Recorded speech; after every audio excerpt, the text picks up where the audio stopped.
Assalamu alaikum wa rahmatullah.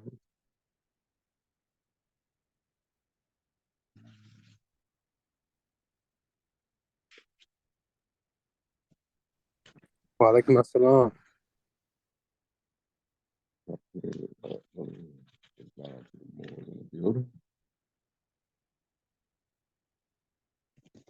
With this one. Haven't recited this one in a while. Of course, if you don't have that, shameless plug for one of Sheikh Sufi's books. So if you're in the WhatsApp groups, we got a PDF floating around also, but 786 Branches of Wisdom, Sufi Advaita Dharma, about 180 pages or so. I can't put it into English, but on page 182, Sheikh Sufi always leaves a little extra juice in the back of the book for those that finish reading and getting to the end.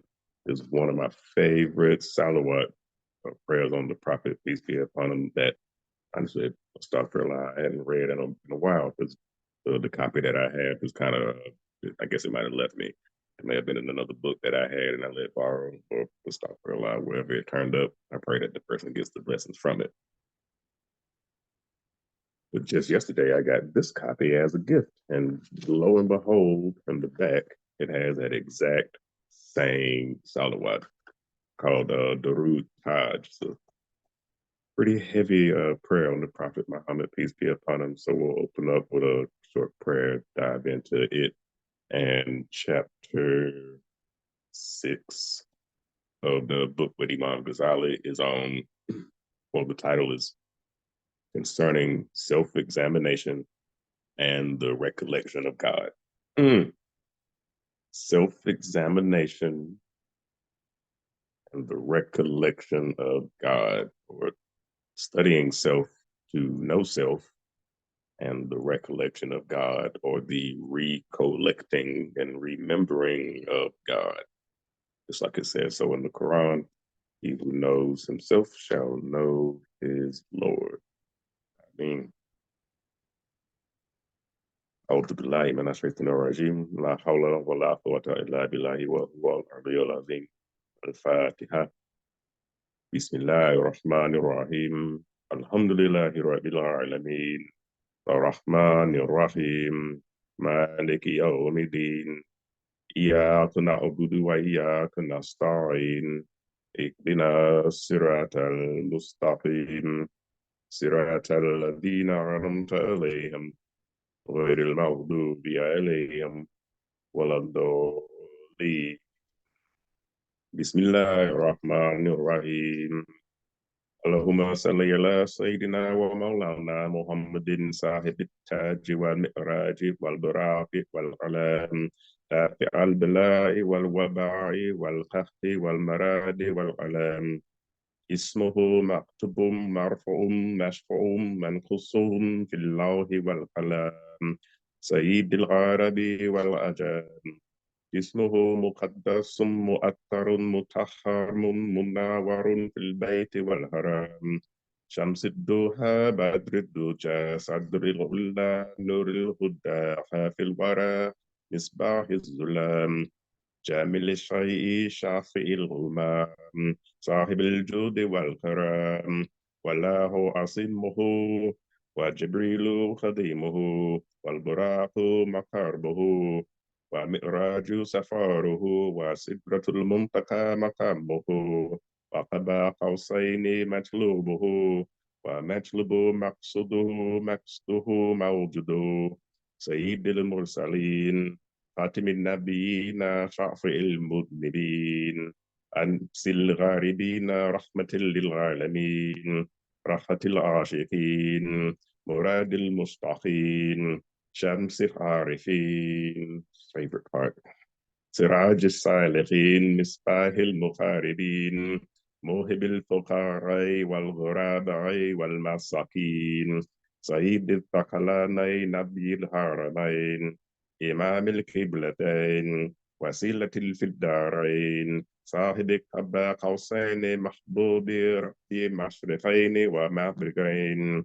جد الحسن والحسين جد الحسن والحسين مولانا ومثلث كلان Abdul Qasim Muhammad ibn Abdullahi نور من نور الله يا أيها المصطفون بالنور جميله صلى الله عليه وعلى آله وصحبه وسلم تسليما اللهم يا أكرم صلى وسلم وبارك على سيدنا ومولانا محمد الفاتح لما أغلق والخاتم لما سبق ناصر الحق بالحق والهادي إلى صراطك المستقيم وعلى آله حق قدره حق قدره حق قدره حق قدره حق قدره حق قدره حق قدره ومقداره العظيم سبحان ربك رب العزة عما يصفون 7 more times وسلام وسلام وسلام وسلام وسلام وسلام وسلام على المرسلين الحمد لله رب العالمين. These and all great things brought to us by the blessings of Sering Tuba and an all-white booba. Barke Sering Tuba, Barke Sering Tuba, Barke Sering Tuba, Barke Sering Tuba, Barke Sering Tuba, Barke Sering Tuba, Barke Jirija, Sering Tuba.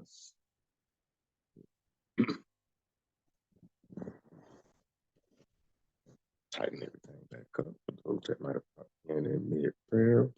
Preaching Assalamu Alaikum, chapter 6, with the beloved Imam Al-Ghazali concerning self-examination and the recollection of God. It's the name of that title there.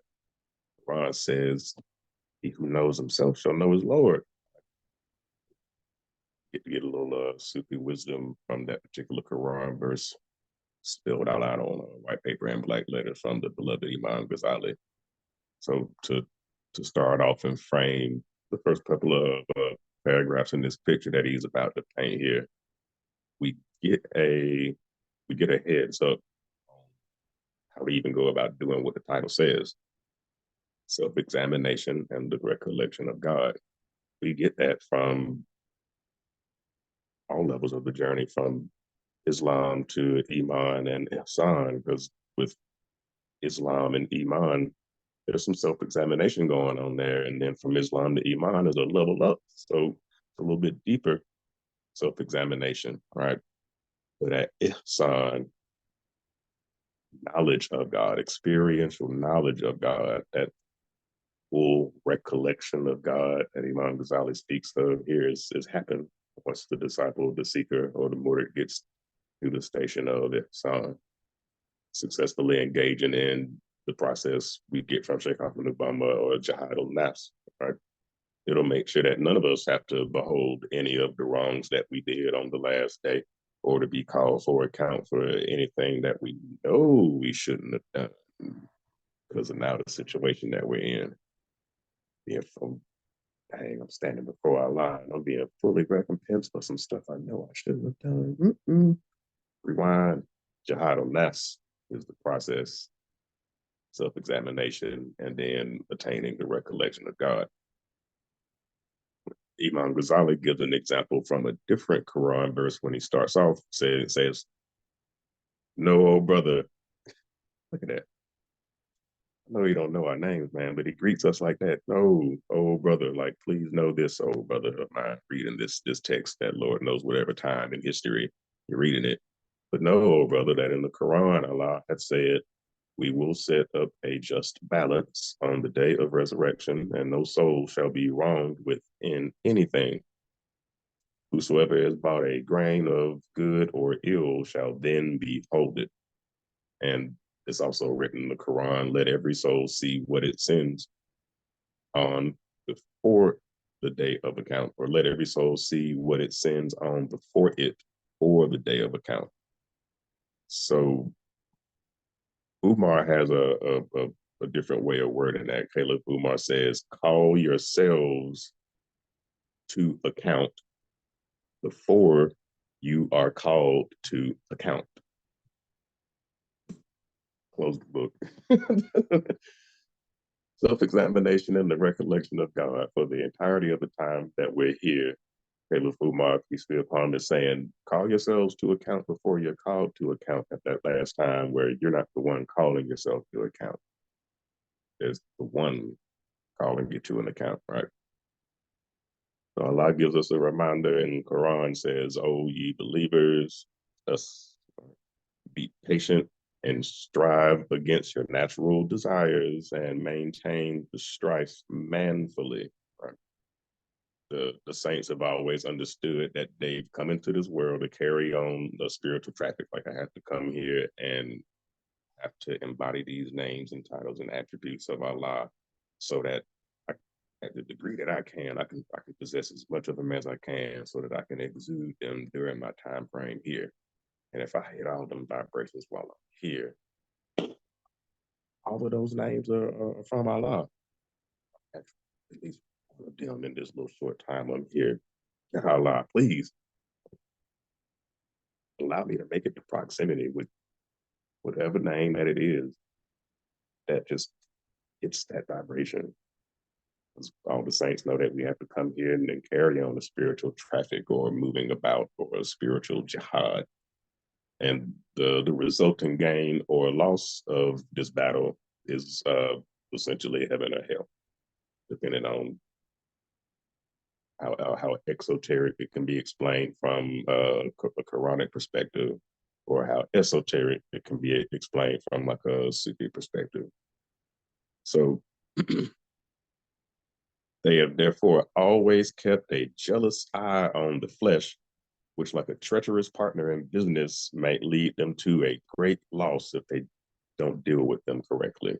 Al-Ghazali going in, talking about businessmen today in this text of Astaghfirullah. So he therefore is a wise man who, after his morning prayer, spends a whole hour in making spiritual reckoning, doing istighfar or astaghfirullah, and says to his soul, "O my soul, thou hast only one life, one. No single moment that is past can be recovered.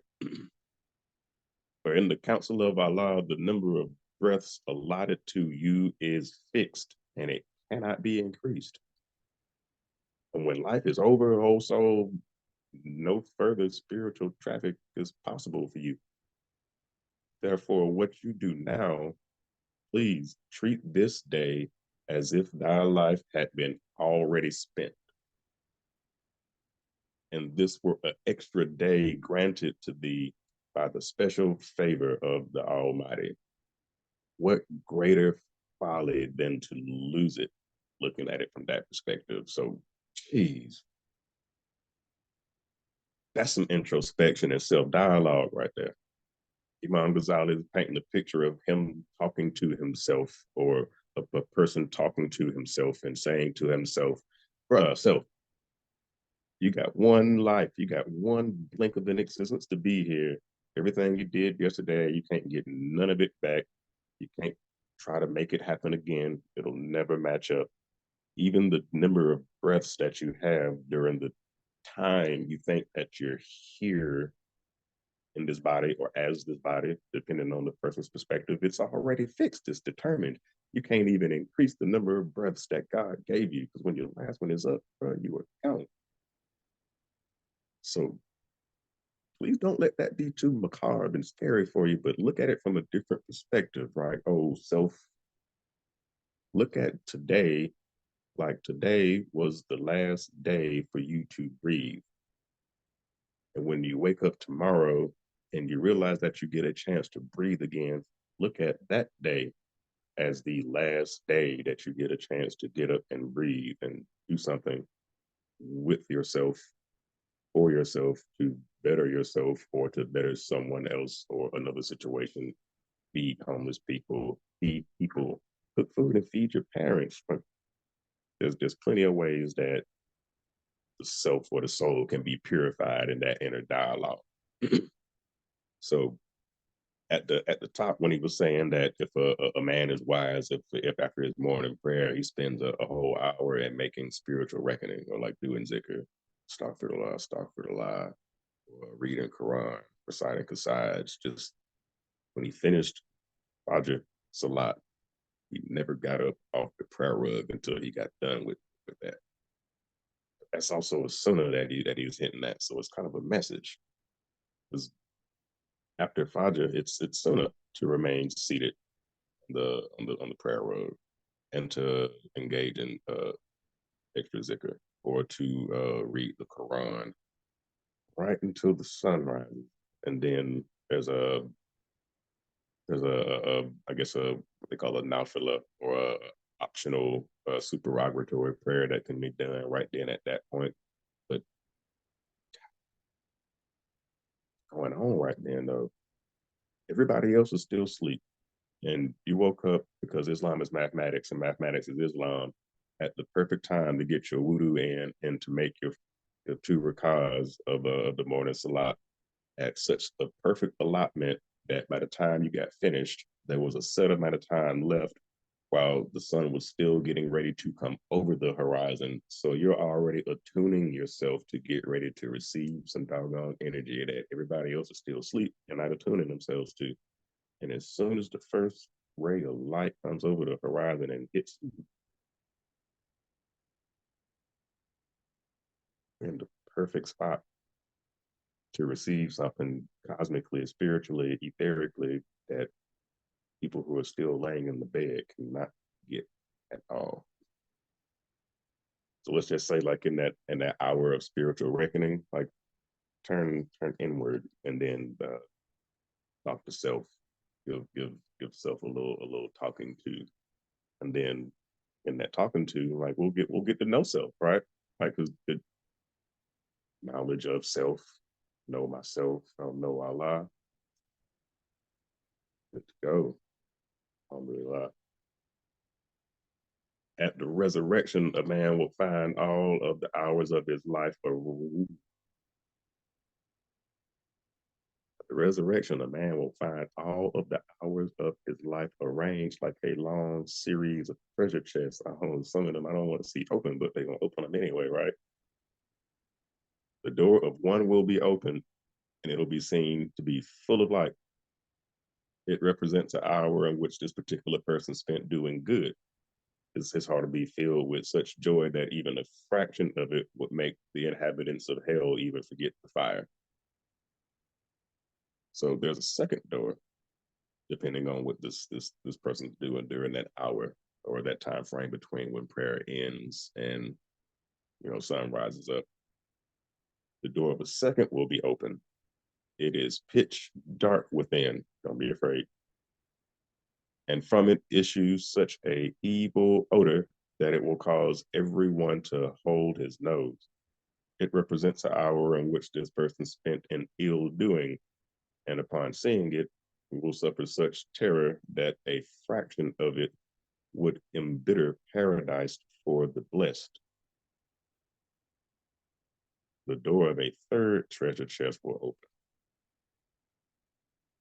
It'll be seen to be empty, neither light nor dark within. He explained that.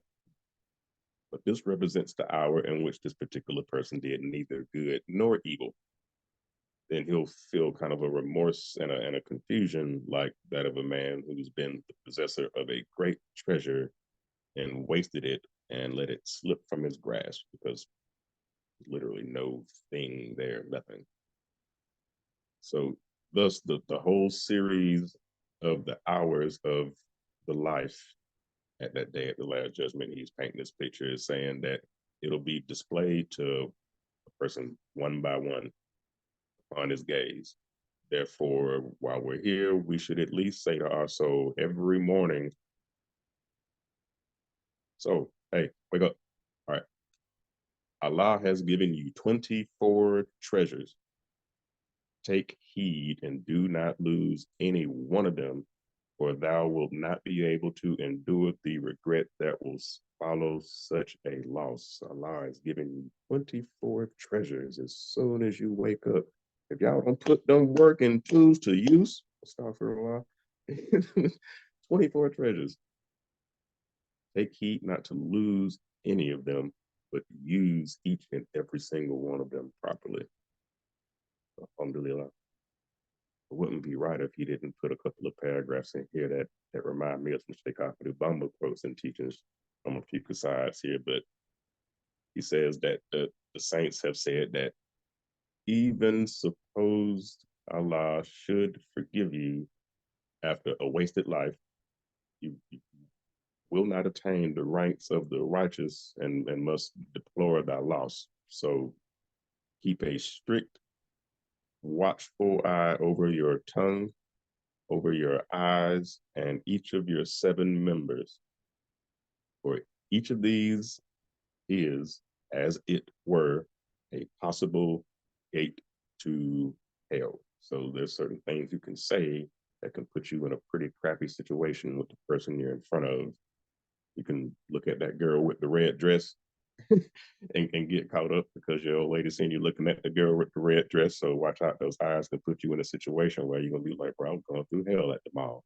Old lady caught me looking at a girl with a red dress, went off in Macy's. Stop pro or the seven members. Right? Muslim knows that. The seven parts of the body that touch the carpet when we're making salat. So he mentions again something else to say to the flesh or the part of the self that's more driven by the lower self and the nafs. Say to thy flesh, if thou art rebellious, verily I will punish thee. For the flesh is headstrong, it's capable of receiving instruction, and it can be tamed by austerity. So he said, turn to yourself and be like, all right, if you're trying to buck and be rebellious today, now I'm gonna punish you. I'm gonna mess you up. Because we have to win that battle in this jihad of nafs, because it's a process of finding self, knowing self, and then subsequently knowing God.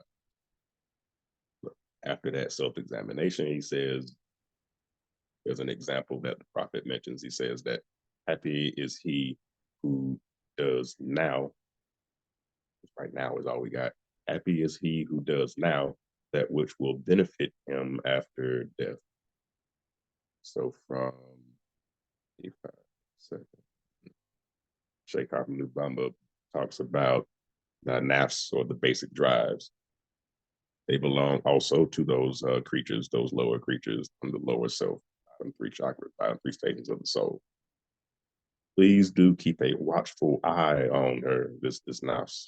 She is man's most harmful enemy, as conveyed by the prophetic tradition. Never give in to the whims of the nafs or even attempt to satisfy her wishes. Sheikh Bamba then says, oh, dear fellow, be thou harsh and austere with her instead. Exactly what Imam Ghazali was saying throughout the process. Bamba goes on to say, for man's honor and tribute in the hereafter will depend on the number of aversions he overcame, on the hardness of the troubles he made his nafs undergo here in the life below. After class, I'm gonna go sharpen up my scimitar and go go on a jihad for the lower self. Alhamdulillah. Now, with this in and out in a couple of stages of knowing self, and based on the progression on the path of that, determining which gate or door or which of these treasure chests were open for this particular example of the person he was speaking on, getting to that final day. Now he comes to the recollection of God. This consists of us remembering that Allah observes all of our acts, actions, and thoughts. So people only see the outward, while Allah sees both the outer and the inner. Right? He who really believes this then comes to a point of knowing this, right, will have both his inner and outer being well disciplined and well protected, because that's something that you just experienced and came to a inner conclusion during this introspection process we just got done with, and came back out and was like, wait a minute, that everywhere, there's nothing that see. He's not sitting in a chair somewhere looking down at everybody, pointing like Oprah saying, you get a blessing, you get a blessing, you get a blessing, you get a blessing. Oh, Allah is everywhere. He sees everything I do, and then even the stuff I think and then don't do. Like he saw that too. I got to make sure I keep this thing here in check, you know. But if a person were to disbelieve that, right, Ghazali just comes out and just says it. He's an infidel. And if while believing it, he acts contrary to that belief, he is guilty of the grossest presumption. So it says one day an Abyssinian came to the Prophet, peace be upon him, and said, "O Prophet of Allah, peace be upon you, I have committed much sin. Will my repentance be accepted or not?" What do you does anyone? There can only be two. So I'll phrase that question again. Abyssinian Ethiopian came to the Prophet, peace be upon him, said, "O Prophet of Allah, I've committed much sin." So he's coming out with it. He's realized it and he's saying it and proclaiming. He's like, I've been doing some wrong. That's one of the stations of the soul, the second station, where you kind of turn a little bit and say, wait a minute, why am I doing all of this? Now this person says, I've committed much sin. Will my sin be accepted or not? What do y'all think that the Prophet Muhammad, peace be upon him, said?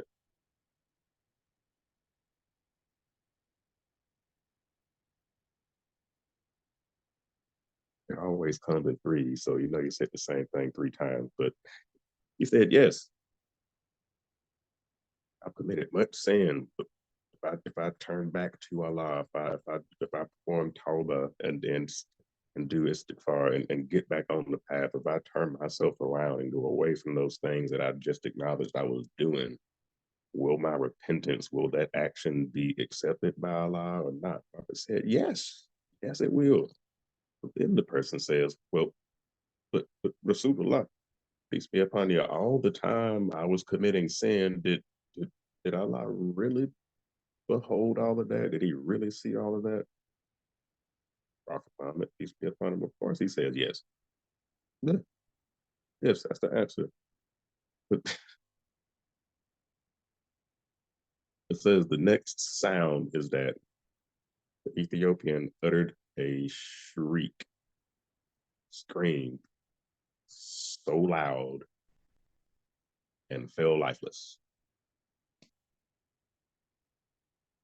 Till the man is thoroughly convinced of the fact that he is always under the watchful eye of Allah and his observation. It's impossible for us to act unjust and unright. And we ain't gonna just leave the brother laying on the ground right there, right? To utter the cry, ah, and he fell lifeless. He died to his lower self right then and there on that moment. His lower self was that which fell lifeless and fell down. But itself that was purified up and able to make it to the heart chakra, the fourth station of the soul. Isa ibn Maryam, Jesus is always pointing here. That's the higher self rising even higher. It's not the lower self because it's going higher. Right?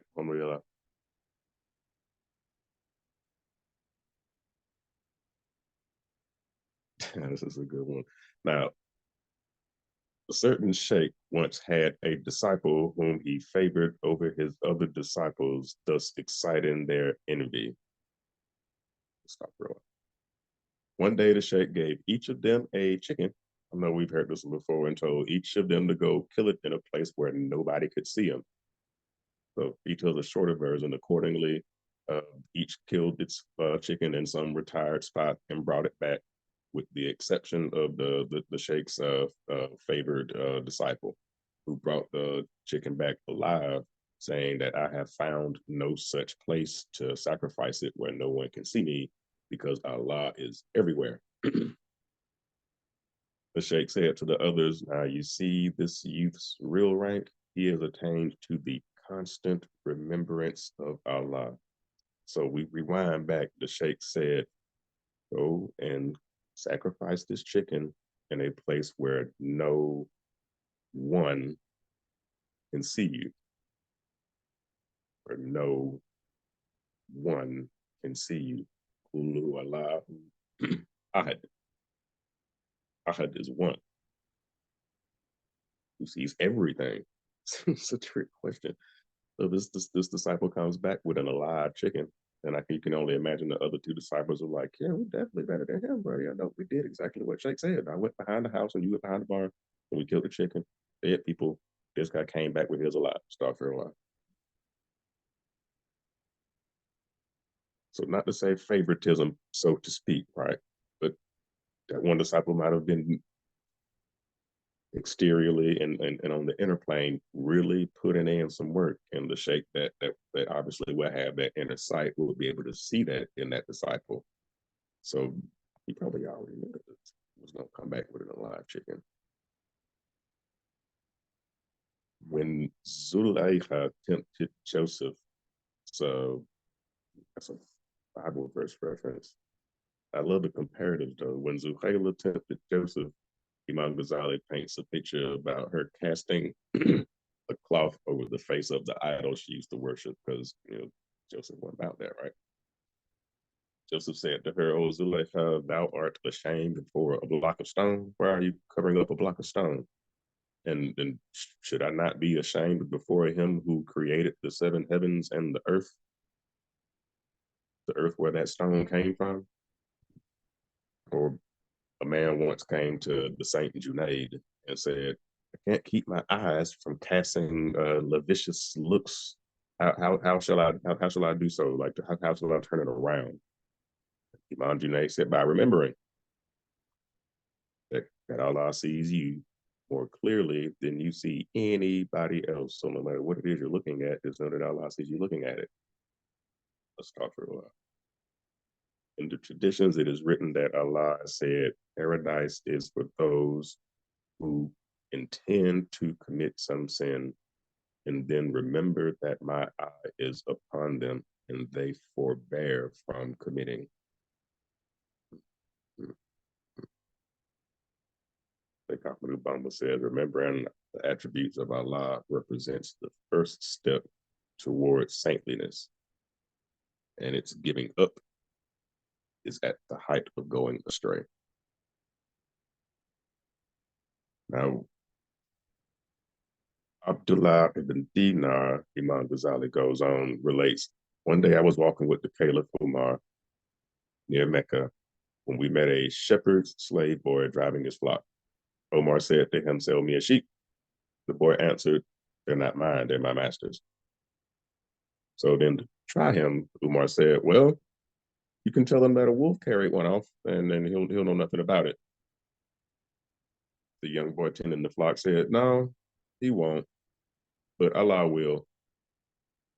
Umar started busting out crying and sent for the boy's master and then purchased him and set him free, set that little slave boy free and said, 'For this thou art free in the world and thou shalt be free in the next.' But even in the worst situation at that point, like there's slavery going on in that particular point in history, right? But because the person that Caleb Kumar walked up to and had this experience with, not based on his outward looks and whatnot, of course he's slave driving the flock, but based on something inside of him, when Umar still tried to be like, 'Bro, just let me get one, bro. Can I just tell him one got ate by a wolf, man. Just tell him one got ate by a wolf. He won't know anything about it.' Now imagine this little slave boy looking back up at the Caliph Umar and saying, 'No, he won't know anything about it, but Allah will.' And then he keeps on doing his job, like not just completely unbothered. Probably would bring me to tears too.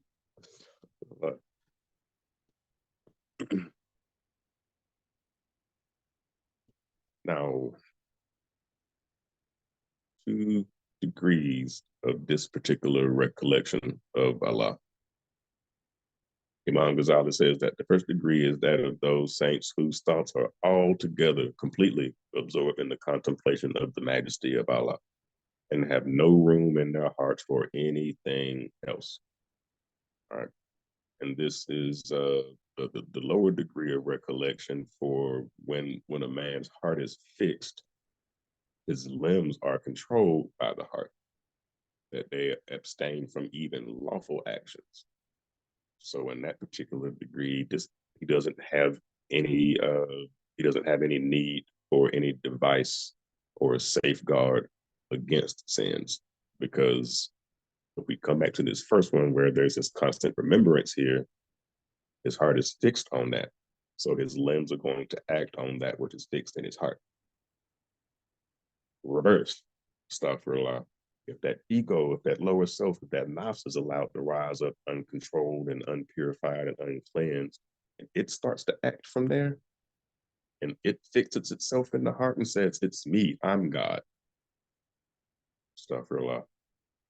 This particular person would definitely need additional means to safeguard himself from sins and to go on this process of jihad or nafs to drive this ego back down that the person is not, and continue the path to introspection to try to determine what is in there, meet that self that is in there, converse with that self in there, get to know that self in there.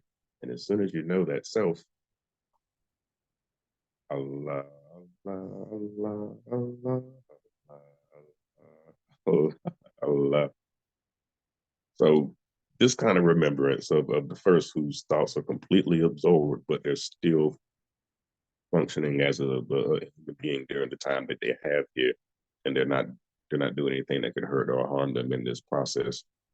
He who rises in the morning with Allah only on his mind, Allah shall look after him both in this world and the next. So if all hearts and minds are clear, right, I used to say in the church, let us stand. Now, some recollectors, some people on the process, some that are recollecting, some that are remembering, are so absorbed in the thought of him that if people speak to them, they don't even hear him. Somebody can walk directly in front of them and they wouldn't even see him, but stumble as if they've collided with a wall.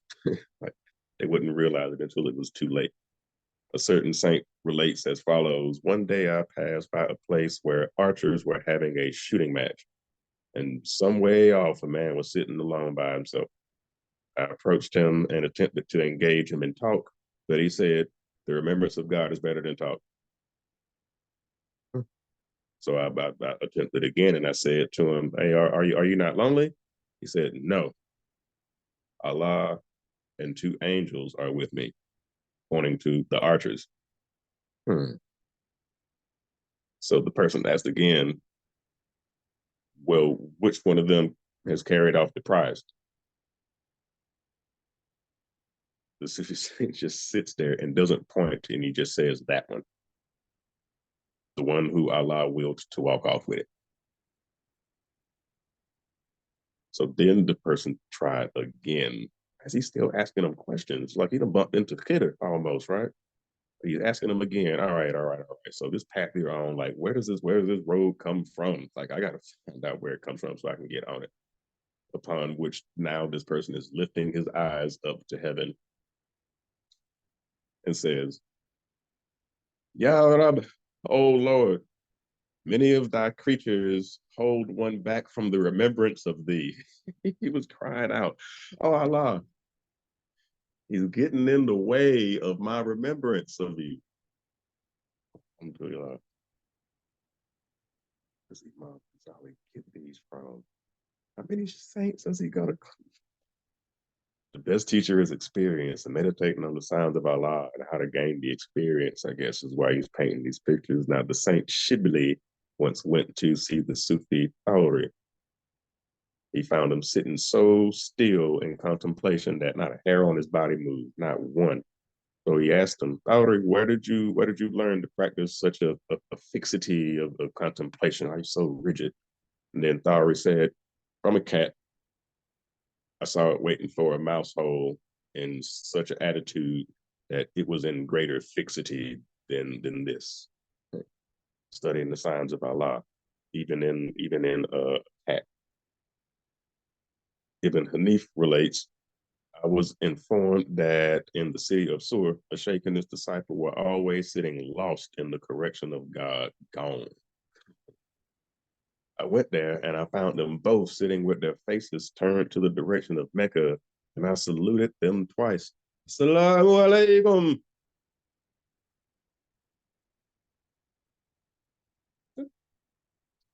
Assalamu alaikum. Assalamu alaikum. They're not hearing me. Saluted them 3 times, and they gave no answer. I said, I adjure you, hey, by Allah, return my salutation. And the youngest out of the two raised his head and said, Oh, Ibn Hanif. He knew his name. The youngster rose up his head and said, Oh, Ibn Hanif, the words last but for such a little time. And of this little time, there's only a little bit remaining. Thou art hindering us by requiring us to return thy salutation. And he bent his head again as he was and went back silent. But he's out there. The Hanif says he's hungry at the time and he's thirsty at the time, but the sight of those two people carried him out of himself, out of body, complete out of body experience. So he stopped asking questions and he remained with them. He stayed with them, stand, bowed, prostrated, kneel, and prayed with them for the afternoon and the evening prayer. And then he asked them for some spiritual advice.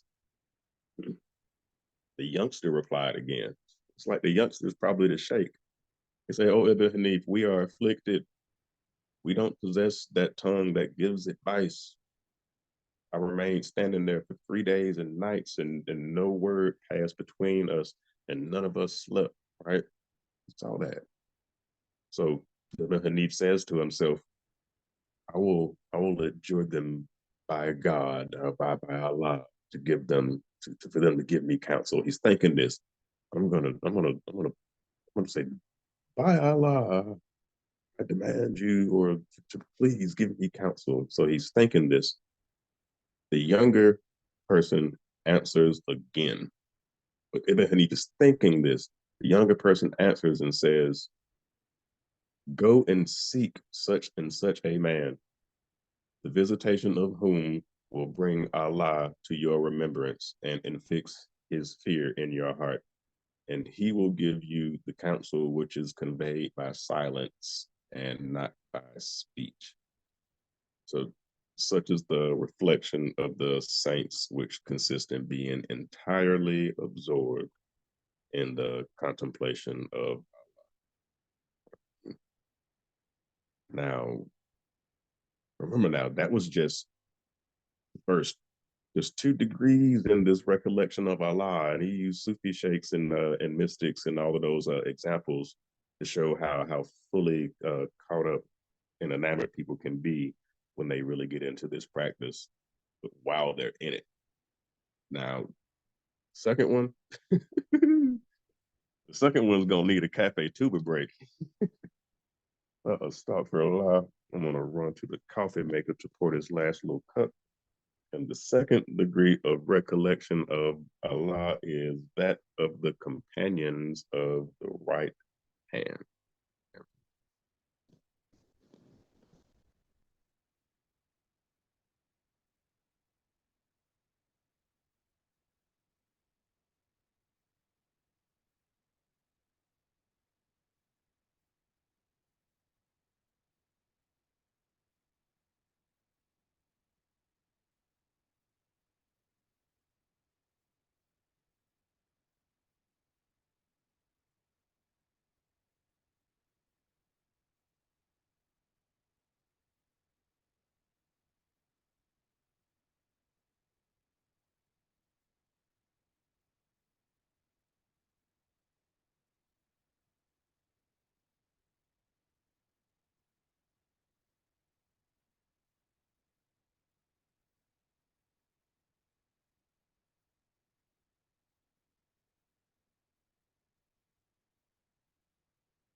Best part of waking up is cafe tuba in my cup.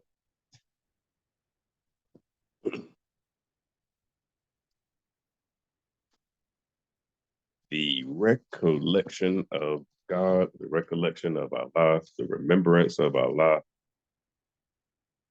In the second degree, he says, is that of the companions of the right hand. So we'll mirror those two right now before he dives into it. First degree, he says, is those of the saints whose thoughts are altogether absorbed in the contemplation of the majesty of Allah, and they have no room in their hearts for anything else at all. So, second degree or second type of people who are in this state of recollection or remembrance is the companions of the right hand.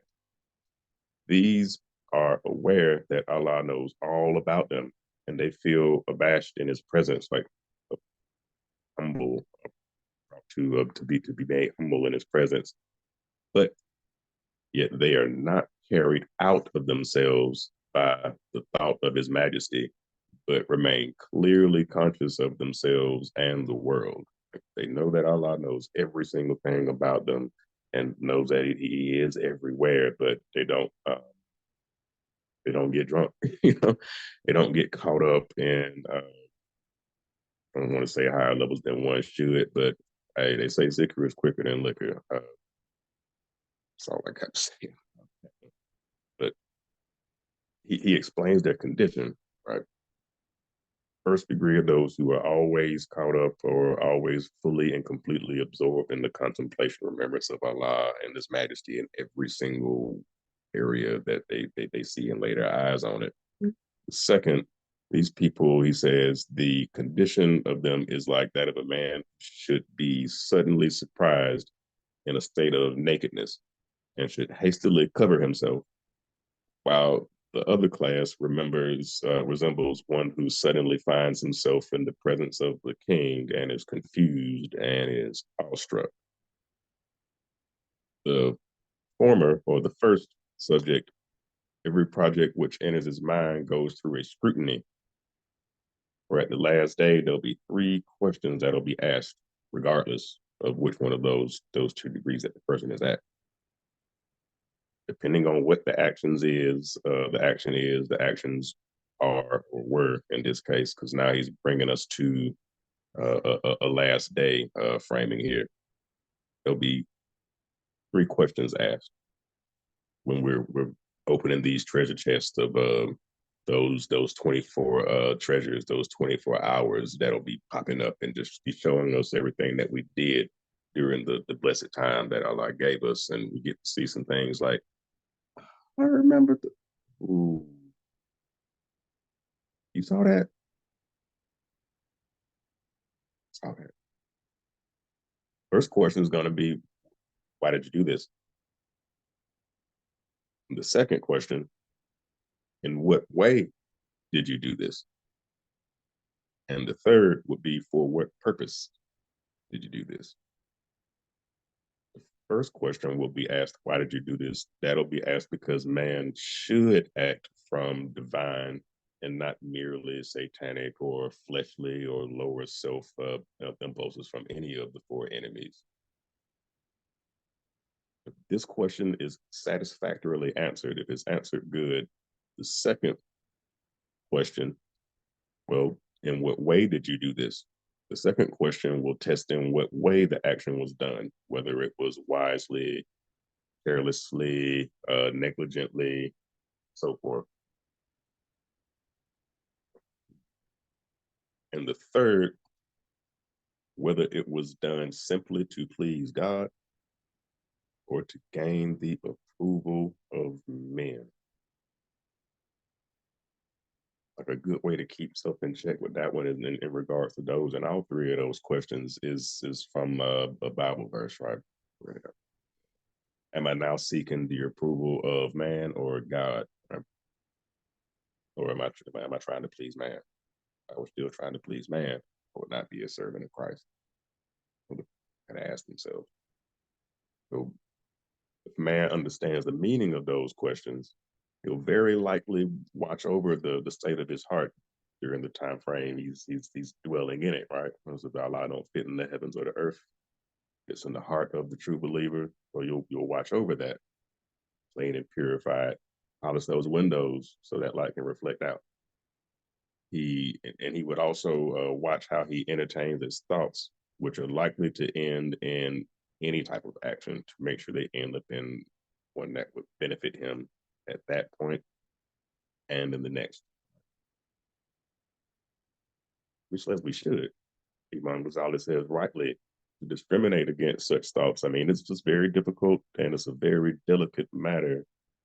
And he who is not capable of it should attach himself to some spiritual director with whom studying with and learning from may illuminate his heart.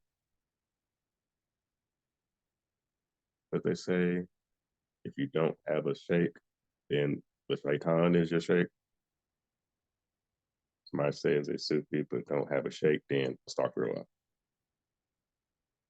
Imam Ghazali says he should avoid with the utmost care the merely worldly learned man who might just be an agent of Satan from the synagogue of Shaitan. Allah said to David, "Oh, David, ask no questions of the learned man who is intoxicated with love of the world, because he will rob thee of my love." The Prophet, peace and blessings be upon him, mirrored a similar question or statement where he says, Allah loves that man who is keen to discern and doubtful things, and he who suffers not his reason to be swayed in the assaults of passion. Because reason and discrimination are closely connected. And he in whom reason does not rule passion will not be keen to discriminate.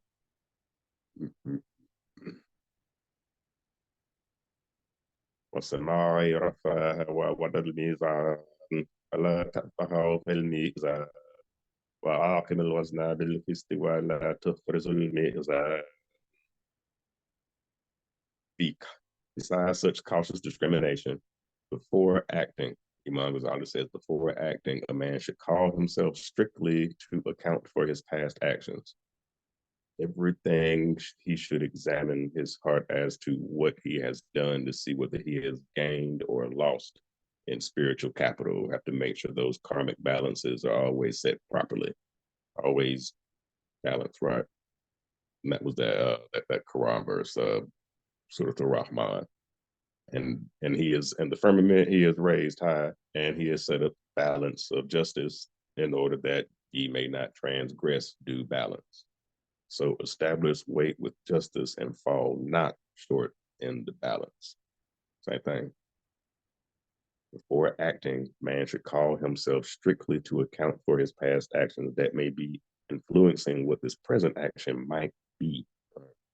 Every evening before going to sleep, right? Examine the heart to see what he's done in that day, to see whether he has gained or lost spiritual capital, to see whether his scales are balanced, or maybe he did something that like not should have done. 1,947 to stop for alive. Right? This is the more necessary as the heart is like a treacherous business partner. He brings this painting back again. The heart is a treacherous business partner, always ready to cajole and deceive. Sometimes it presents its own selfishness under the disguise of obedience to Allah, so that a man supposes that he has gained, whereas he has really lost. And that's that's the example, perfect example of what happens when the ego, the nafs, the lower self, anything influenced by those four enemies are allowed to get up to the heart space. Because that's what it's going to do. It's going to play the role of the demiurge, for those who know what that word means. No, there's no God but me. No, me. Do what we say. I know that ain't in the Quran, but no, if you do what I say, I'm God, right? No. The self that's listening to that is going to act on those lower nature impulses, and he's going to be thinking he's getting blessings, but actually he'll probably be going through hell and really be lost. So Imam Ghazali paints another picture with a certain saint named Amaya, 60 years old.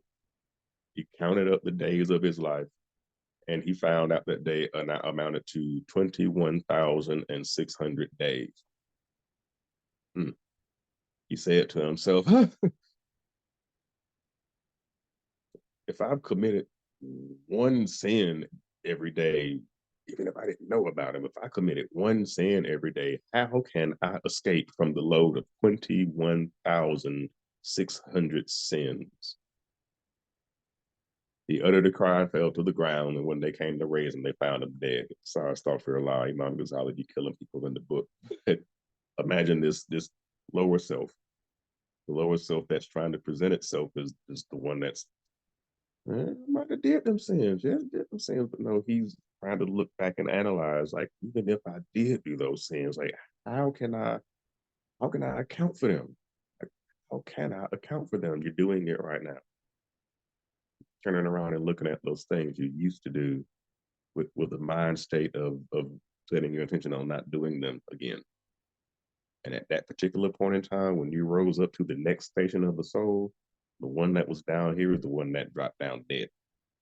Because the higher self always rises higher.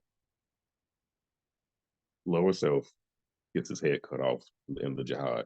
It falls down dead, no longer being able to influence the true self rising up. Imam Ghazali mentions that, but most people are healers. Like they never think of calling themselves to account. Like you said earlier, Caliph Umar said, call yourself to account before you get called to account. Or if a man if for every sin a man committed, he placed a stone in an empty house, he would soon find that the house is full of stones. He would have no room to live in it. If his recording angels demanded wages or money from him for writing down all of his sins, all of his money would soon be gone. People count on the rosaries or tasbih or zikr beads with the self-satisfaction, the number of times they've recited the name of Allah, but they've kept no rosary or no tasbih or account on the numberless idle words and village talk that we may speak. Therefore, he brings Caliph Umar back again. Weigh your words well and deeds also before they be weighed at the day of judgment. Caliph Umar dribbles up from the three-point line, shoots, it's good. Weigh your words and deeds very well. Weigh your words and deeds well before they be weighed at the day of judgment. So he himself, before retiring for the night, he used to strike his feet or stomp his feet with the scourge or fervor and exclaim or say, "What hast thou done today?" He's stomping his feet and asking his feet, "What hast thou done today? What have you done today?" Right? Remember, Sheikh Sufi mentioned a phrase or a saying, "Don't let you wouldn't want the angel of death to meet you somewhere. So like, don't let your feet take you to a place where you wouldn't want the angel of death to meet you." Okay, let's Umar stomping his feet right now, trying to remember, like, did you take me somewhere today? Nope, we were good. We were good. Stay always watchful and on thy guard against the nafs, just as one would do if he meets a lion who is getting ready to leap over him. That's what Sheikh Harmon Bamba says about how we got to keep an eye on the nafs. Always keep a watchful eye on it, just as if you're watching a lion who's looking like it's about to get ready to jump on you, but you need to move a little bit quicker and hopefully grab something that can put. Nah, hopefully, none of us ever wind up face to face with a lion, right? So he says Abu Talha was once praying in a palm grove when the sight of a beautiful bird which flew out, and it caused him to make a mistake in counting the number of prostrations he made. So we'll say probably when he was coming up from prostration and saw the bird, the number's gone. Forgot what Rakah was on just then. Just forgot what Rakah he was on.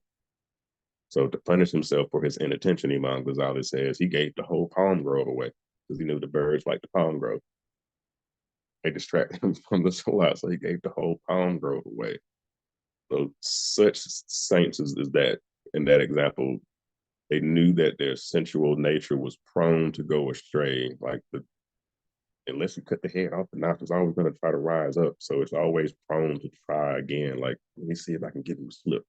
Let me see if I can get him to slip. Let me see if I can get him to slip. So since they know that whisper is always going to be trying to get you to slip, as soon as something happens and this saint almost slips, gets rid of that which even caused him to almost lose his balance.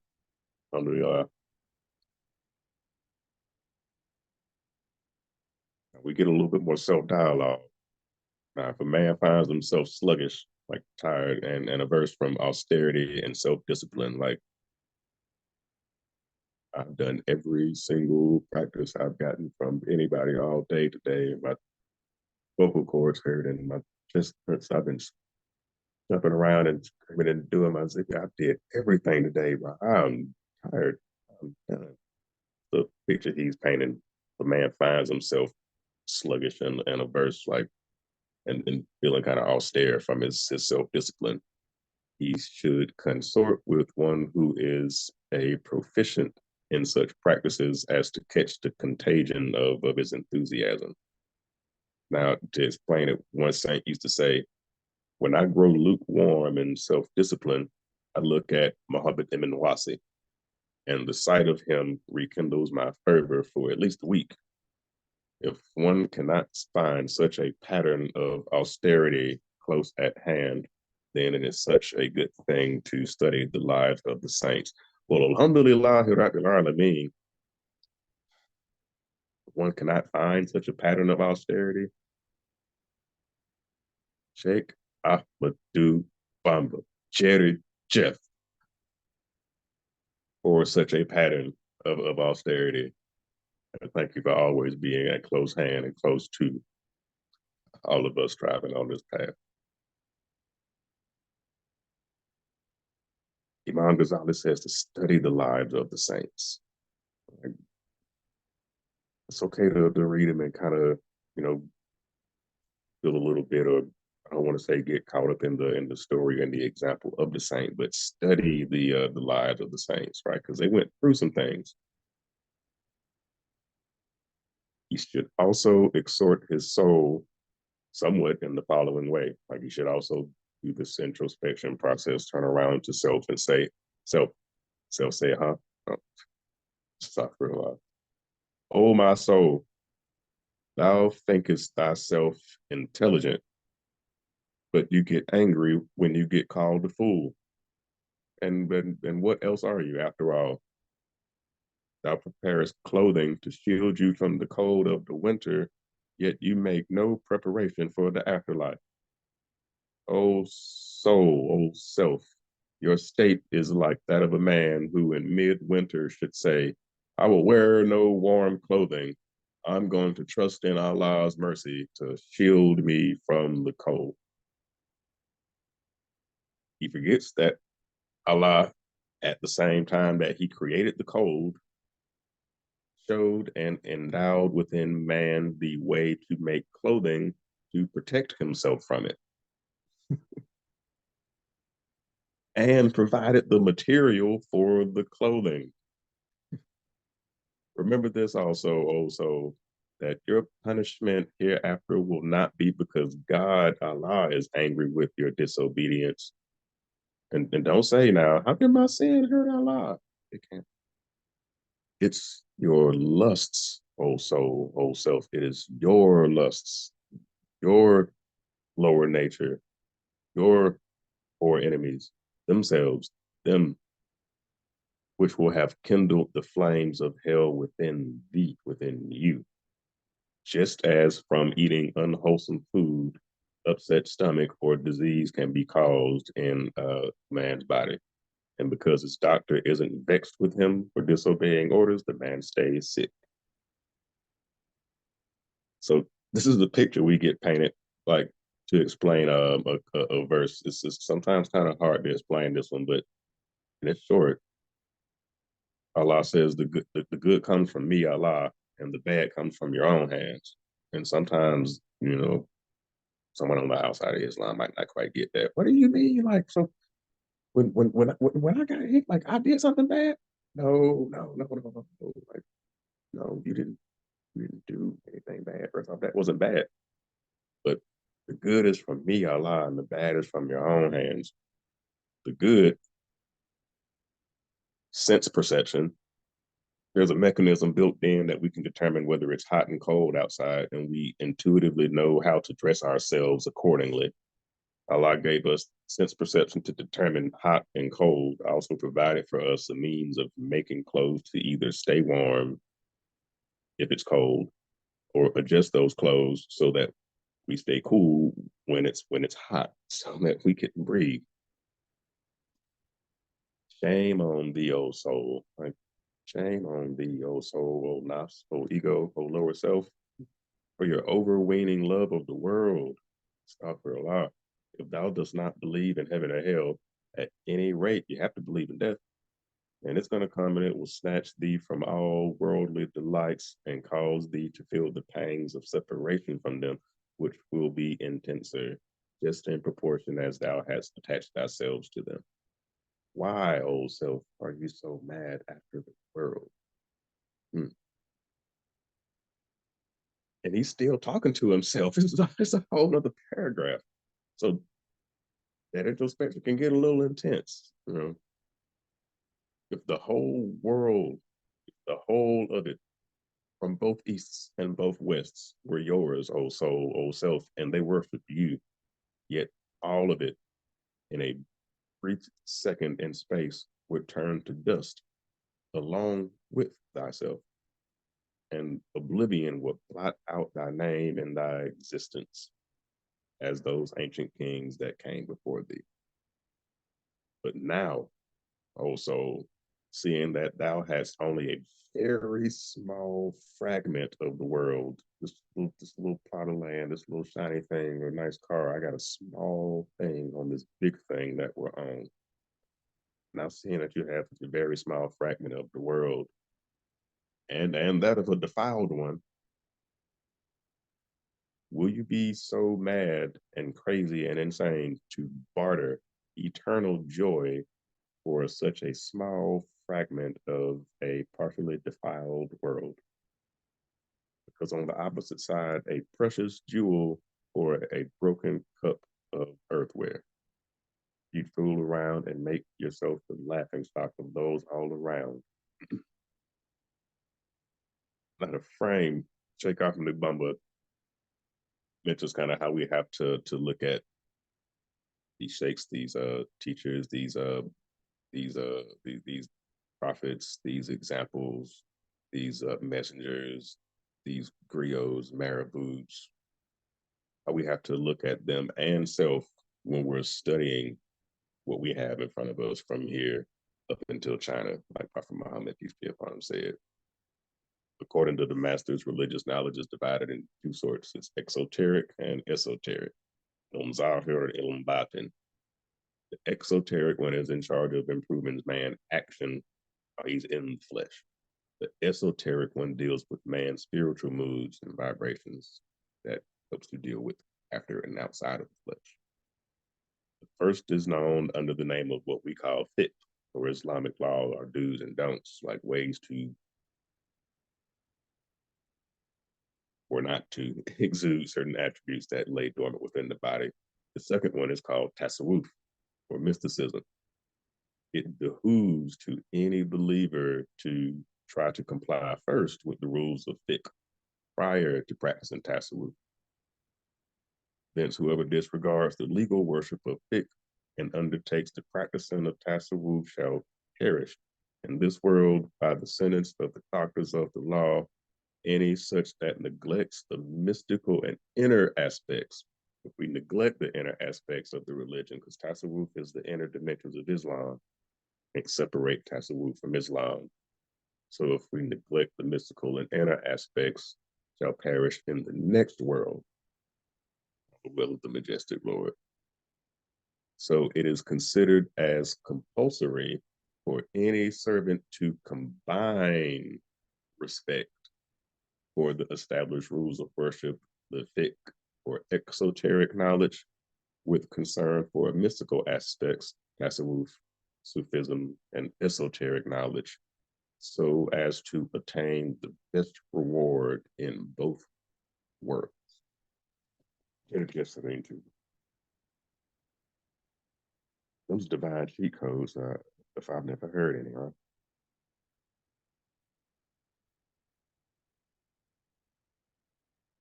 Now, for a quick recap, because that was actually a shorter chapter than I remember reading it last time. There was some nuggets in there. Does anybody remember after you finish making the last rakah or fajr, what's a customary sunnah for a person to do while just finishing up fajr, inshallah, at the beginning?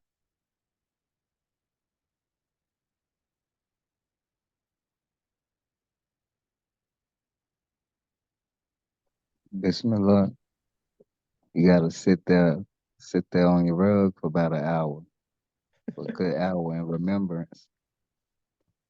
Me, I'm gonna I start mean, for lies on the rug for a good hour while the sun rise, get them rays while everybody in the bed. Inshallah. it was taking good notes by noon. I see you. I Ooh. see you.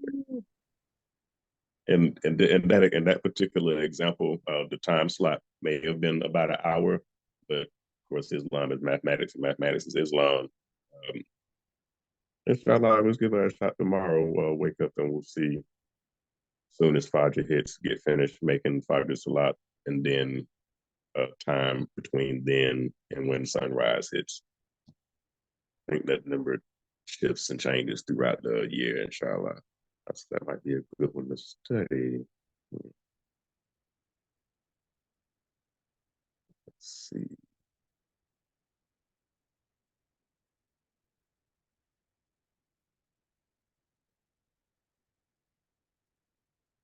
The Abyssinian that walked up to the Prophet Muhammad, he said, I've committed much sin, a whole bunch of sin. Will my repentance be accepted? Yes or no?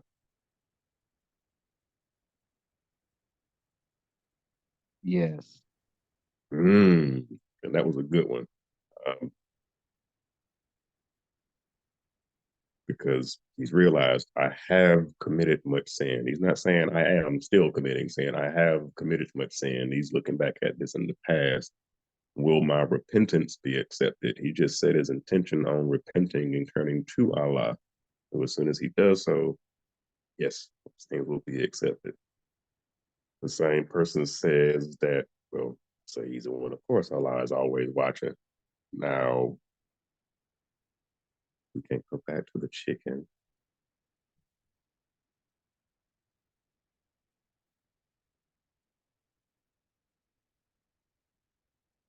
And I did not get that Bible verse. I didn't save it at all. When Zuleika tempted Joseph, she cast a cloth over the face of the idol she used to worship, and Joseph said to her, "O Zuleika, thou art ashamed before a block of stone, and should I not be ashamed before him who created the seven heavens and the earth?" Is his example, and then why he said it like that and ended with earth, because if it wasn't no earth, there would be no stone for this particular person in that example to worship. Now, 2 degrees on the recollection of God. The first one we remember is the degree of those saints whose thoughts are always altogether completely absorbed in the contemplation of the majesty of Allah. And they don't have room in their hearts for anything else. It's not impossible. That is an attainable level. The second is the degree of the recollection of the companions of the right hand. Now, they're aware that Allah knows all about them. Allah is everywhere, and they feel they feel different when they get enamored and caught up in his presence. But they're not carried out of themselves by the thought of that majesty. They remain clearly conscious of themselves and in the world.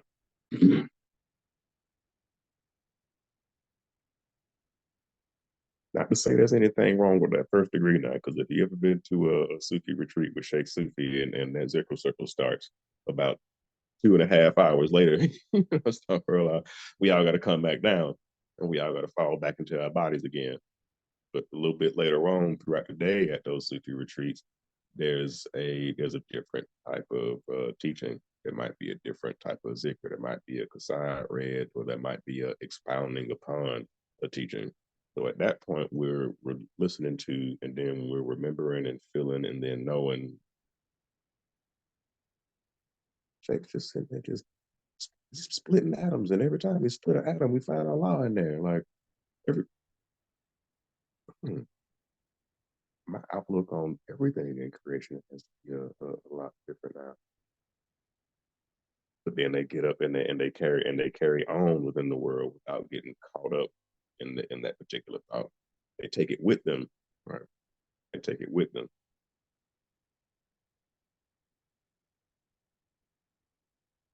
And the knowledge of God, it's already said from the Quran all the way back to the temples in ancient Kemet. That was the essential essence of the chapter concerning self-examination, examining self, studying self. We study self enough and see some examples of how other people studied themselves, how other saints and mystics and Islamic examples came into knowledge of self through that self-examination and study, and then subsequently on that path went on up to knowing Allah. What's it in Arabic? Arif nafsak.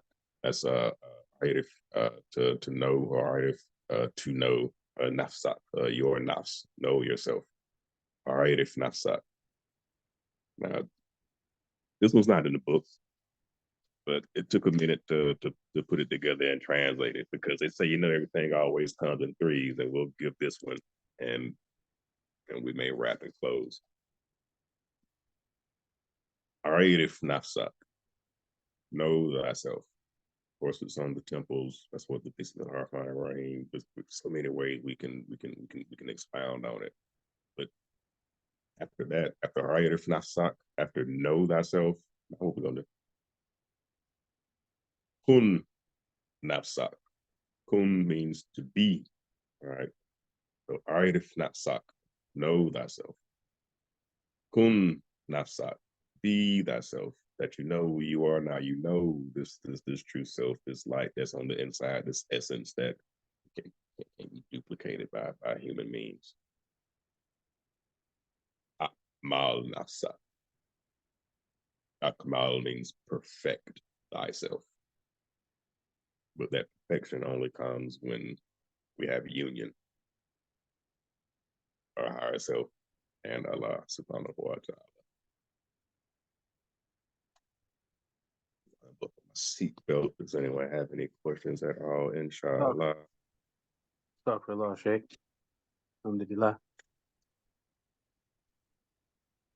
Brother Bismillah, Sheikh. brother. Wa alaikum salam, beloved Sheikh. Could you hear me? Can you hear her? Yes, I can hear you now. Okay. Could you? I'm sorry.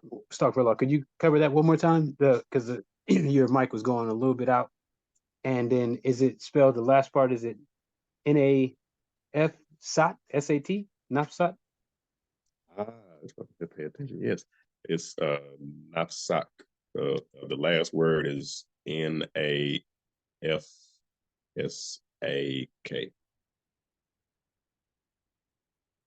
So we repeat that one. Arif nafsak.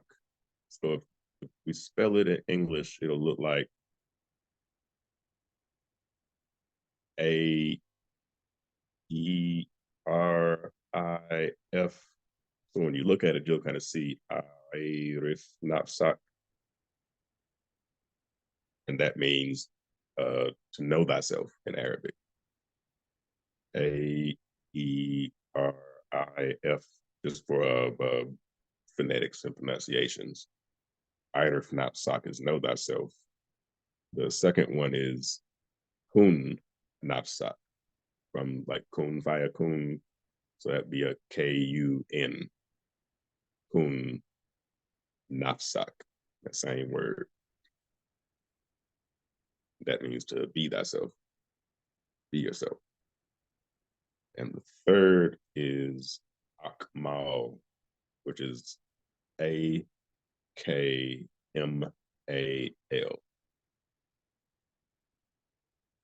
From a Check. biblical book. I think after this book here, I got a few others that I've been reading and studying. Honestly, thinking about another book club, but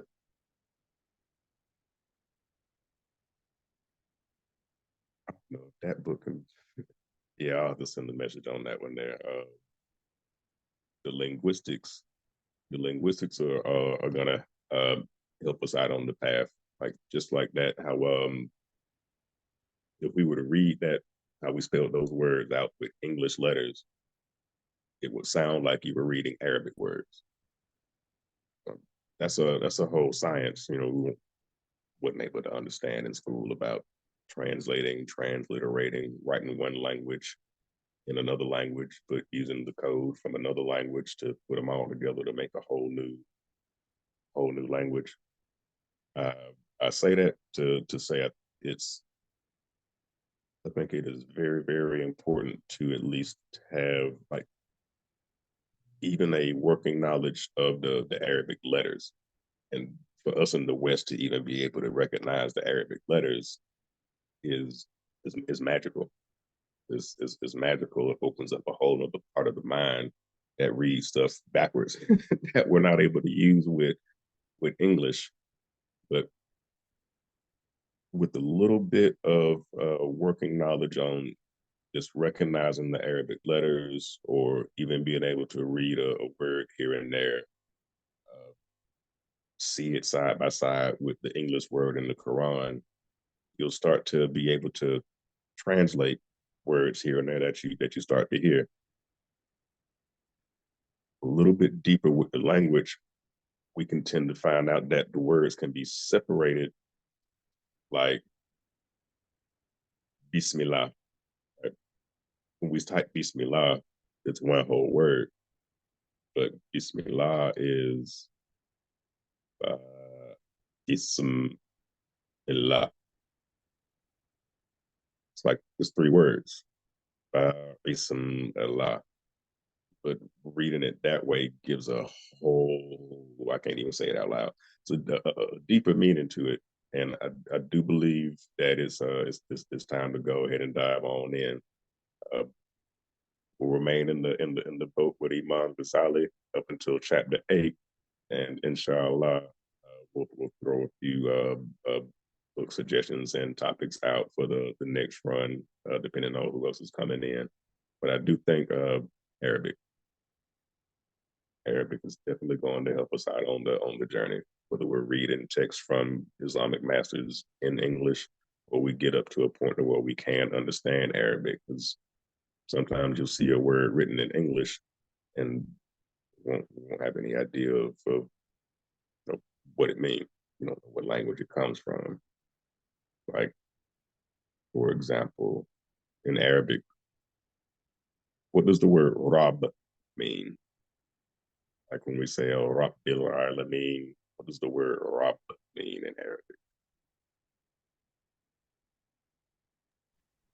My Lord. God. And that's how it is in English. But if you ask like an Arabic speaker, like what does Rab translate to in English, there'll be a pause, like, and then they'll say like, well, it says, you know, Lord or God, but technically, but if I were to try to break down and translate Rab into English, there's no English word for what Rab means in Arabic.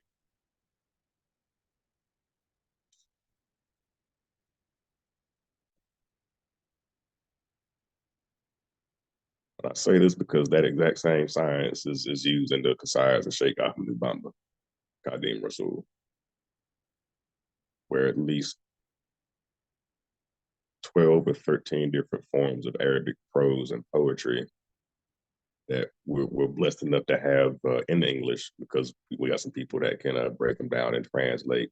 But Sheikh Imam studied those languages and those systems of poetry so much to where he was able to extract the essence of all of them and put them together to form a 14th form of Arabic prose and poetry that I've never seen anybody write no poetry like that. I'm not fluent in Arabic by any means at all, so I'm not, tooting no horn. I have to translate and transliterate myself. But the level of thought that's able to pop up after opening up those doors, that you start to realize things. Ancestors that came from West Africa, for some that may have or may not have came on the boats. We won't get into any of that history, but we do realize that the majority of them were all Muslim. The majority of them were all Muslim. Arabic's still written over in West Africa till today in a lot of the Muslim countries. However, that Wolof script, the way they write Arabic in West Africa, y'all, I'm telling you, you won't find anything like it nowhere else. You won't find anything like it anywhere else. With just a teeny bit of effort on the path of reading things like how we just explained, how to say know thyself, be thyself, and complete thyself in Arabic, but spell it in English. Work on and hone those skills and traits, inshallah. They could come in handy for some brothers on the path, especially in this one, because we do so happen to have a sheikh, right, who has over a ton of writings. So if any of us were ever able to, inshallah, get up to a very, very good working knowledge of Arabic, or good enough to be able to read those qasidas and translate them into English, imagine that, Kidma. Going over to Senegal, going to Tuba, or getting a qasida or finding a qasida that you just can't find anywhere else in English. You can't find it transliterated anywhere in English at all. But we got people in the Darrah that are working on understanding how our great Sheikh writes and composes them and puts them together so that we can do some work for those who will come after us, just like those who did work that came before we did. Some of the qasidas and prayers that we read today, somebody had to translate them. Somebody had to transliterate them. Y'all do know Imam Ghazali don't speak English, right? But we got a book from a master teacher, great Sufi Sheikh, world known in English, to where it's almost like we're still reading the same words. I mean, like, the next one, I'm not even gonna lie, y'all. I'm not might need to get a married sheikh to help me out with chapter 7, inshallah. If there's a sheikh that is married, inshallah, in the building. Chapter 7 in next week's class, Imam Ghazali titles it "Marriage as a Help or Hindrance to the Religious Life." I've read it before, but I got to go back through the highlights and footnotes and whatnot. But just based on that title, marriage as a help or a hindrance to the religious life, will be chapter 7. And after that, we'll have one more class together. And chapter 8 is the love of God. I mean, the love of God. Does anyone have any questions, inshallah?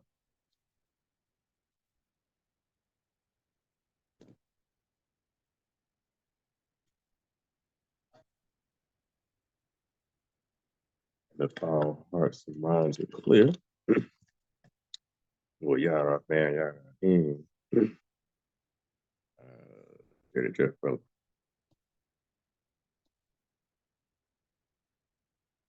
أعوذ بالله من الشيطان الرجيم لا حول ولا قوة إلا بالله وهو العلي العظيم الفاتحة بسم الله الرحمن الرحيم Alhamdulillahi Rabbil Alamin. Rahman Rahim. Maliki Yawmiddin.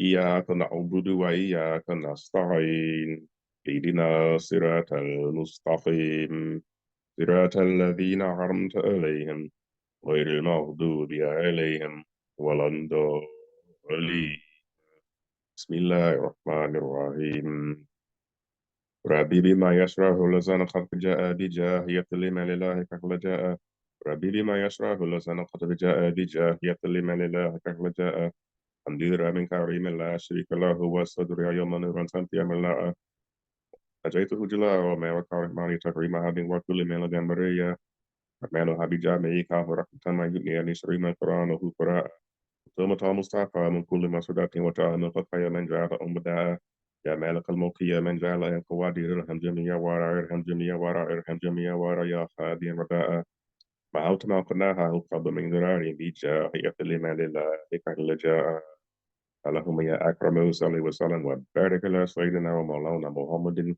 الفاتح لما أغلق وخاتم لما سبق الناصر الحق بالحق والهادي إلى صراطك المستقيم وعلى آله حق قدره ومقداره العظيم.